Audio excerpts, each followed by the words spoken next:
Go. Hello, everyone. Welcome to Development Palates. I'm Aaron Loomis, coming to you from the Drew Estate Studio. With me is Jiunn Liu, Seth Geis, John McTavish. How you guys doing? Doing well. Not bad. We Mon- got the people's chat back. Seth guys. That's right. People's chat. Monday, You like that? Monday. Da, da, da, da, da, da. It was a Monday. Monday. All right. So today we are talking about the C.L.E. 25th anniversary 1118 TAA. The Vitola is 1118, which is 6¼ inch with the ring gauge that varies from 54 to 60. Comes out of the C.L.E. factory in Honduras. Wrapper, binder, filler, all from Honduras. Blended by Christian Aroa. Price point is $17.56. And the cigar was released in December of 2020. So with all that out of the way, Jiunn, what was your overall experience like with the cigar? I have a question for you guys. You know how sometimes Cuba be like, does this have Honduran tobacco in it? And he has that same joking voice that he applies to everything. Yeah. It's his one tone, Right. copying somebody, Yeah. that voice. Yeah. So what is the big deal about him saying, does this have Honduran tobacco? Where did that come from? I think that goes back to a joke where a blender was being harassed by somebody who kept asking them if the cigar had a particular type of tobacco in Correct. it. And he's like, why would you think that? You literally have the blend in front of you and on the box. And he's like, yeah, but I really taste this tobacco. And he's like, no.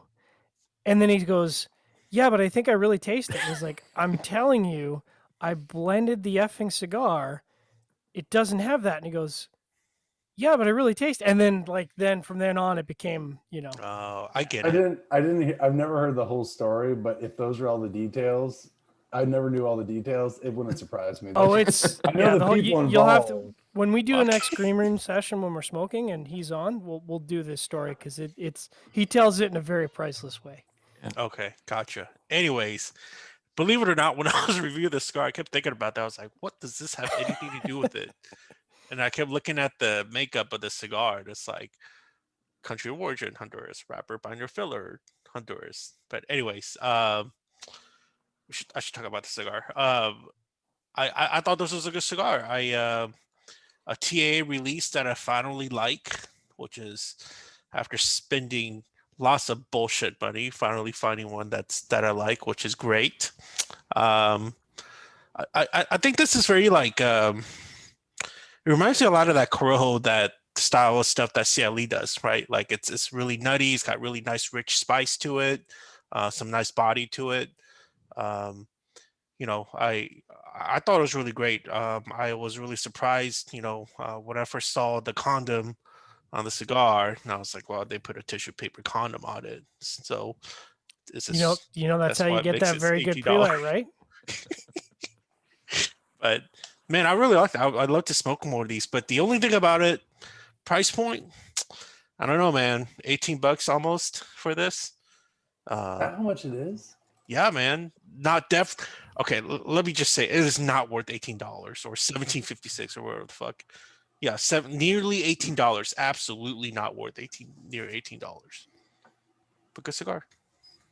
But if you had to pick a TAA cigar to buy, would you drop $18? Oh, absolutely. Okay. I mean, given how shitty it's been, I'd buy a box of these. All right, Seth, what are your thoughts on this cigar? Yeah. I mean, first of all, I've never been one to understand the 1118 Vitola. I know people who like praise the Vitola. I don't get it.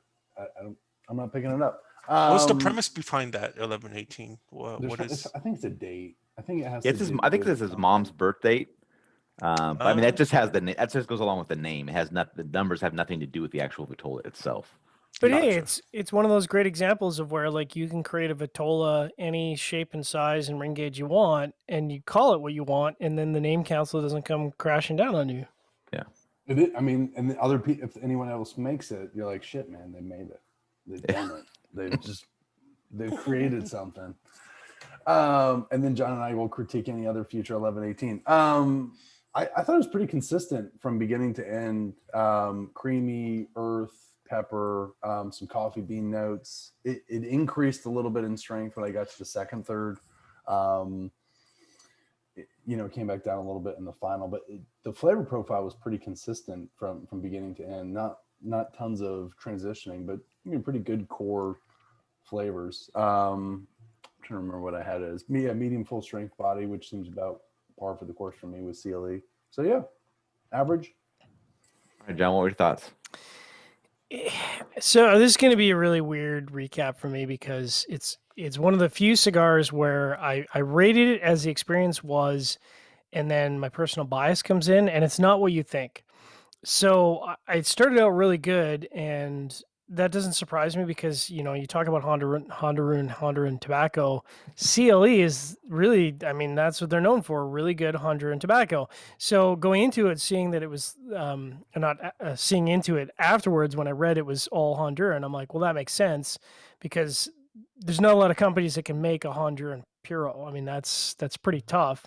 Most manufacturers can't even manage to get a couple leaves of Honduran tobacco in their cigar without completely screwing it up. So, yeah, no, the profile was really engaging in the first third. Some mustiness, chocolate. Seth kind of mentioned some coffee beans. It was nice. Like it was a pleasant, engaging, enjoyable first third. And then for me, what it was is the complexity just kind of dropped off in the second and last third. So it was still quite pleasant. Just kind of a more musty citrus sour wood combination, which to me is, Honduran tobacco gets that a lot with that mustiness, that kind of musty profile. I don't know how else to describe it. And then the last third, kind of this same thing, just a little bit more with the citrus pushing through. Burn was flawless. Ash was falling in my lap at 1.5 inch increments, which was a lot of fun. And the draw had a bit of resistance to it, about 2.5 notches. So I rated the draw as good. Overall, I rated the cigar as average, and we'll get into that when we get into the scoring. But I was almost like taken aback when I finished it because I was like, well, I enjoyed the experience, but based on its merits, it's an average cigar. So we'll get into that in scoring. But Aaron, walk us through your experience. Yeah, for me, the cigar started out as a pepper and spice bomb, but the balance was pretty good with the cedar and the mustiness. About the halfway point, the baking spice faded out, and then the black pepper kind of followed that with another exit. I had a issue with the burn, a couple of relights, a couple of touch-ups, but the flavor profile seemed to hold up through all that. So, this is like kind of a bright spot in the 2020 TAA landscape.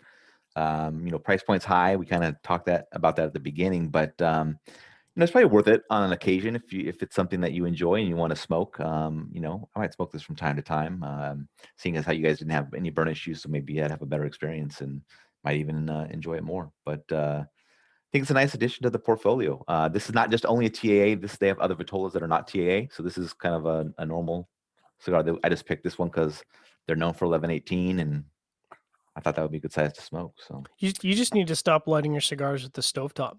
That's what the problem is. That's correct. At the campfire, right? Where it just gets the whole thing in there. No good. All right, so let's get into this. What was that? That's the flavors. Yeah.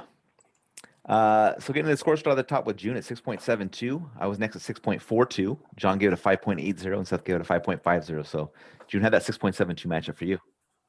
Sounds like it's worth almost $18. No, it doesn't. It's a good score. It's actually a great score. I just don't think it's worth the money. And this is what I recommend. People, you should go to Rocky Mountain Festival. You should get to know that. What's that guy? Tom Lazuka or something? Yeah. Right? Tom Lazuka? Yeah. Right? You get to know him. He brings these sampler packs with him that has C.L.E. The Robusto Corojo ones. Mm-hmm. And you could get like 3-4 free packs from him. I think he just got Tom fired. So. All right. So my 6.42 matches up well. I mean, I scored the cigar the same way as Jiunn. I just had a poor burn. So if I had similar burn to Jiunn, we would have the same score. So my score matches up well. It's a good cigar. Yeah, I mean, I would smoke this on occasion. And I hate to say it, it might be okay to spend that money if you need to spend that money to get to a cigar that you enjoy. So if that's what the landscape is kind of providing, sometimes you may just what a have little we bit. come to? I know. All right, John, 5.0. So, like I said in the preamble, the score is actually, for me personally, it seems low, which I know, how could it be low? I scored it.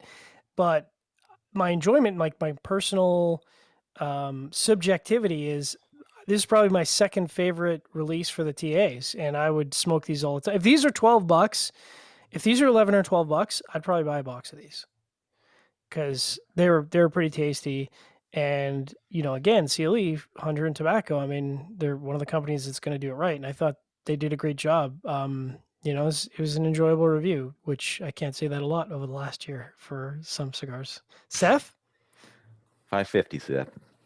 550. Yeah, I'm not sold on it. I'm really not. I just didn't think there was much to it. I thought it was disappointing for C.L.E. I thought it was disappointing as a TAA. I think in the giant scheme of things, if you look recent TAA releases, it wasn't disappointing. But yeah, I wasn't happy with it. Didn't like the coloring on the packaging either, by the way. The red and green and gold. Yeah, that was weird. It was like Christmas, but it was like in this period I was smoking it after Christmas where you're tired of all the Christmas shit. So that probably hurt. All right. So speaking of that, final thoughts. I do want to talk about the pre-light experience. I scored the pre-light on this amazing because I like the color combination. It kind of reminds me of like Spain at the World Cup, something like that. Is that a good kind of analogy there? I can see the it. tissue paper foot, the bands was nice. This cigar might have had the best seam work I've ever seen on a cigar. Like it was so flawless. And the 1118 shape in a box press, like it just had a ton of stuff going on. So it matters to the score 0, but I just want to heap a little bit of praise onto how well the cigar looks and the aromas play in, all that kind of stuff, I've never heard Aaron talk with this much enthusiasm about any part of a cigar. He's ever been. So there you Do we go. have a sponsorship deal up for renewal? What is going on right now? All the cigars too. You know what's funny about that, Aaron, is to me this was like I was just on the cusp of amazing, and I was like, if there's one more complication to that cigar, like a closed foot or some kind of fancy unnecessary cap, I probably would have been there with you. But I was like, I had it as very good in the pre-light. I agree. The color on the paper wrapper, the tissue wrapper, I thought that was fantastic. I'm like, yeah, these cigars on the shelf would absolutely gather attention. I mean, they look fantastic. It certainly presents the way that a TAA cigar should, not in some kind of glorified weird bundle with a ribbon on it and whatever. Yeah. All right. So we almost got a chance to like completely kill the TA and just be like, that was it. And then right at the end of the year, they have to throw something like this in there and kind of give it a little bit of life. No. Thanks, Christian. Thank you. Now we just look like fanboys. Yeah.